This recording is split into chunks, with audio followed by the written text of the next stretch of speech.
Hey everybody, welcome back to the Hayden Family Farm. I am really excited today. I got two new attachments for the skid steer that I want to show you. And so we're going to go over those two attachments that I bought, and we're going to discuss why I bought them and how I was able to afford them. So stay tuned and let's get into today's video.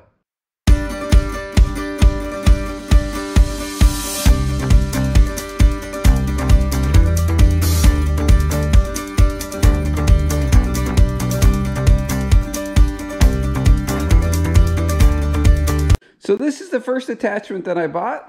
It arrived here just last night in the dark. I found it on Facebook Marketplace. And this is a rototiller. Obviously, it's powered by a hydraulic motor. So those hoses will plug right into there. And this is, quick attach compatible. So it goes on the skid steer. I'm not exactly sure what the flow rate is, so I'm not sure if this would work on the front of a tractor. I don't think so. I think it needs a little bit higher flow, so I think it would have to go on a skid steer, though it does not require high flow. My machine has high flow, but it's not required. So we'll take a peek here at this here. There are the tines down there. You can see it's still in the crate. It has adjustable shoes here on the side for your depth. You can see there's some different holes here, and then this is nice and thick and solid, very well built. But this guard here will come up, and obviously it'll protect the hydraulic motor, and it'll adjust the depth that the tiller will work. So again, you can kind of see it's in a crate here. It is a brand new unit. The gentleman I bought it from does have a, just kind of showing you here, this side, greasable bearing, and same heavy duty, thick, adjustable shoe there for the depth. I'm not exactly sure the brand of the unit, but I know there's a sticker on the side here that says for parts and service, contact, there's an email and phone number, and it's out of Canada. So I'm pretty sure this was built in Canada. Again, it's a nice, thick, heavy built unit. As you can see, it's got a little bit of rust and stuff on it. I think one of the reasons I got such a good deal on it is my guess is it's been sitting around over a year, and the gentleman just wanted to move it. So I ended up, it came from New York State. I'm in Northeast Pennsylvania. I think the guy was about an hour and a half away, and I ended up getting this delivered to me for $1,400. So I'm pretty happy with that. Around here, that's a pretty good deal around here. So in this video here, we'll get the crate cut off and get it onto the machine and see what it looks like, and then we'll go and show you the other attachment I bought. All right, there we go. Got it out of the crate. Actually, a fairly heavy-duty angle iron. I think it might almost be galvanized too. So I'll cut those up. There's the top of it, and I'll save all those metal pieces for a project. But just wanted to show you a little bit up close here what we got. Here's the heavy-duty tines bolted on there. Obviously, it's tipped up right now. Here's the bottom of the shoe that'll ride on the ground, but I'm going to get these adjusted because my plan will be to go as deep as I can for doing vegetables and things. But one of the reasons that I bought this and the other attachment you're going to see, for those of you who follow me on a regular basis, you know that my goal was to be able to farm full time, and the year 2020 ruined that.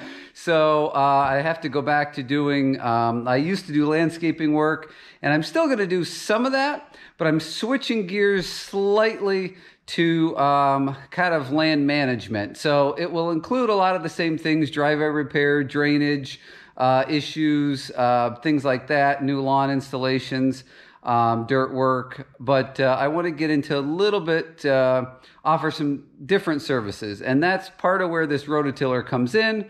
Yes, I do have a 3-point hitch rototiller. But the problem with those around in our area with all the rocks is that they tend to bounce quite a bit. And that's why I wanted to try one of these that's on the skid steer, because obviously with the skid steer, you know, you're able to kind of keep a little bit of down pressure on it, and it won't be jumping around so much. So that's kind of what I'm hoping, that this will end up being a better choice. So this will allow me to offer, you know, a different service to people. I might be able to use it on a job if I'm doing a lawn job, and you know, go to plant some seed or something, and I need to till the ground up ahead of time. It's easier to take the skid steer, because that's what I'll use to shuttle the topsoil around. So not only will it help me on the farm, but it will also be a great asset to add to the services that I can offer. So let's head out and let's take a look at the other attachment I bought. All right, guys, here's the second attachment I bought. This is a skid steer mounted brush cutter. I got this at, I guess it was kind of a winter auction. It was, when did they have it? It was New Year's Eve. It was actually a local auction, but it was online only. So I didn't have to go very far to pick it up. But this is supposed to cut up to about 4 or so inches thick diameter stuff. You can see it has a, and there's a chicken.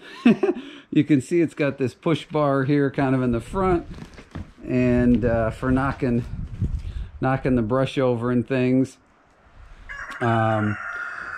This is not necessarily the you know, highest quality one that's out there, and I'm okay with that, because yes, I have a regular brush cutter for the tractor, 3-point hitch, but it's not meant, I think it's meant to do maybe up to 2 inches in diameter.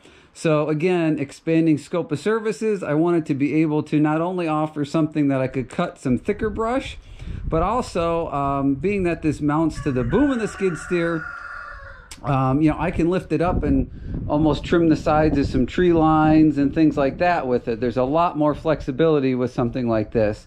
However, since it's going to be a new service that I'm offering, I did not want to spend, you know, $6,000 on one of these things and use it one time or whatever. You know, you just never know. Boy, that chicken's really getting annoying.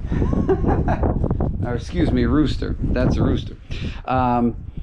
You know, I don't want to spend that kind of money to only use the thing a couple of times. You know, maybe that scope of services doesn't work out. So anyway, there was quite a few of these at the auction. I paid $1,800 for it. Again, not top of the line. It's been sitting around a little bit. I don't know if you can see. There's just a little light surface rust here and there. But it is a brand new unit. It is brand new. You can see here the hoses has never been hooked up to anything. It was actually in a crate similar to the crate that the roto-tiller was in when I brought it home, but I took it out of the crate and, you know, put it under here to keep it out of the weather. So yeah, so that's the second attachment I bought. So there you go. In closing, those are the 2 attachments I bought. I think they're going to be great assets to the farm and also to the business, be able to offer a larger scope of services. So I'm really excited about that. Now, to get to the part about how I'm paying for these things, because again, regular viewers know, you probably heard me complain about, you know, 2020 being a bad year financially, and it was a horrible year financially for us. But as some of the changes have been made here on the farm and with the business, what I have done is basically sold equipment, things that I don't need. I had a brand new bale wrapper I was going to use and decided not to use it. I put a preservative kit on the round baler. I had an extra square baler, a backup square baler. I sold that. So I still have a New Holland 570, but with having the round baler now, I didn't really feel that I needed 2 square balers, you know, to have the backup baler. So I sold that. In fact, just today, my split fire log splitter, a great log splitter, don't need it anymore.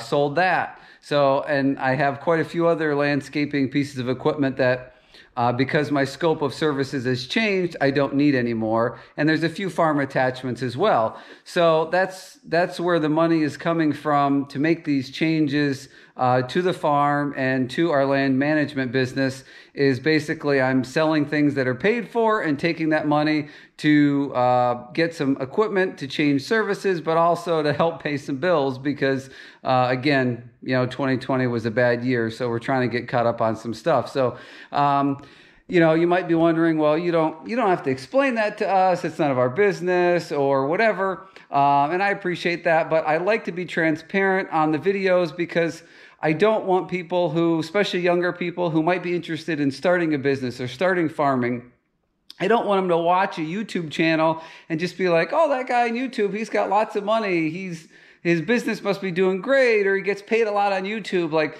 I don't want there to be false information out there for, again, people starting businesses, things like that. So I want to be transparent with you guys so that everybody understands kind of what is going on. So I don't want anybody making the wrong financial decisions based on, watching my channel and just automatically assuming that funds are coming from different areas than they are. So again, just trying to be transparent and upfront with everybody. That's how I try and run the channel, and I hope you guys appreciate that. So anyway, we've reached the end of the video. I want you guys to tell me what you think of these attachments, and be sure to hit the subscribe and that bell icon so that you don't miss coming up. Obviously it's going to be a couple months before we get the rototiller going, but it could turn out to be a piece of junk. Who knows, but you don't want to miss that video. So hit that bell icon. Also, we still have repair videos. We have fabrication videos here in the shop. Again, some new tools that we got to help with the shop. So a lot of great content coming up. I really hope you'll subscribe. Thank you so much for watching, and I sure hope to see you on the next video.